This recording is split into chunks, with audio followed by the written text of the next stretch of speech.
A Ordem de Cristo.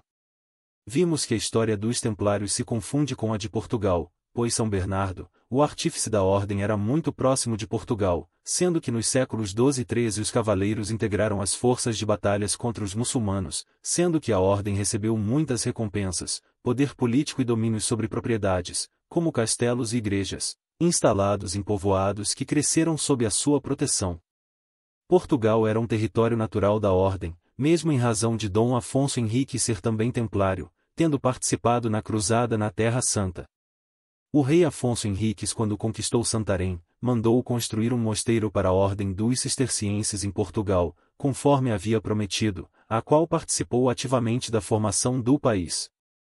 Com a proscrição da ordem templária, o trabalho dos novos templários agora encontraria novos horizontes a serem articulados, pois esses eram dotados de conhecimentos que envolviam o que havia de mais avançado em termos de ciência e tecnologias, tinham também recursos à disposição e o principal, a proteção de um reino sem se submeter aos interesses dos papas, que nem sempre eram os mais dignificantes. Assim, com o domínio das construções de navios, conhecimento de astronomia e mapas das estrelas guias, movimentos do planeta, ciclos lunares, advindos de descobertas provenientes dos sábios do Oriente, e principalmente dos mapas de navegações dos fenícios, o astrolábio, talvez a bússola com as tábuas de declinação magnética, enfim, todos os elementos, humanos, materiais e financeiros. Estavam reunidos todos os recursos para a grande empreitada que agora iria a ser empreendida. Devemos nos lembrar que na antiguidade os gregos já conheciam muito bem o planeta, sendo que Aristarco de Samos, 310-230 a.C., já havia descoberto o sistema heliocêntrico, Eratóstenes de Siena, 276-194 a.C., que foi diretor da Biblioteca de Alexandria, calculado a circunferência da Terra chegando a 39.700 km, de fato ela tem 40.008 km, assim como Hiparco de Samos, 190-120 a.C., já conhecia a precessão dos equinócios. A Biblioteca de Alexandria foi fundada em 285 a.C., que concentrava todo o conhecimento humano, e foi parcialmente destruída em diferentes ocasiões, quer por acidentes naturais ou provocados.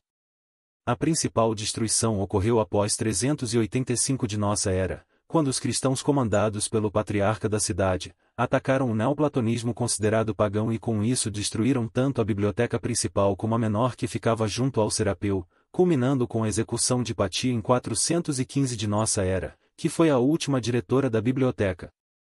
Mas outra destruição é relatada, quando os muçulmanos a destroem definitivamente em 642 por Amer ibn Alas, cumprindo ordem de Omar para que todos os livros e textos contrários ao Alcorão fossem destruídos.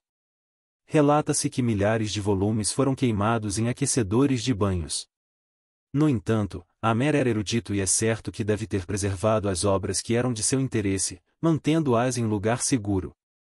Tanto isso é verdade que sabemos das descobertas dos feitos de Eratóstenes, Aristarco e Hiparco, por meio de registros em livros daquela época que foram descobertos posteriormente, assim como muitas outras obras da antiguidade. Outro indício de que Amer poupou muitos escritos se deve ao fato de que manteve intactos milhares de edifícios, palácios e teatros, embora a cidade de Alexandria tenha sido posteriormente abandonada com a transferência da sede do governo do Egito para Fostate, levando Alexandria à decadência. No geral, os cavaleiros templários, assim como a nobreza europeia, eram iletrados sendo em grande parte da sociedade constituída por analfabetos, porém dentro da ordem tinham eruditos que compunham o clero, versados em distintas áreas do conhecimento humano, leia Em Nome da Rosa de Humberto Eco. Assim, é mais do que provável que nas expedições e ocupações nas diferentes regiões e cidades da Terra Santa, na Anatólia, da atual Turquia e mesmo em locais como Chipre e Grécia, nos quais mantinham fortalezas, os templários também fossem recolhendo todo o acervo de conhecimento para enriquecer suas bibliotecas.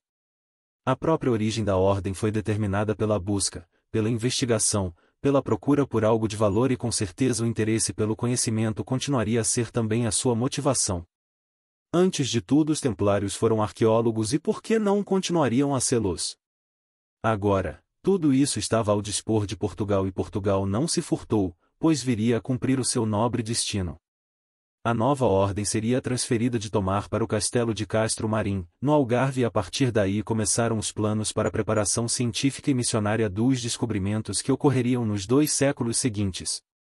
Desta forma, depois de diferentes grãos-mestres dirigindo a ordem, em 1420 foi nomeado o infante de Henrique como governador da Ordem de Cristo, sendo que a partir daí a administração não sairia das mãos do infante da família real e depois dos próprios reis.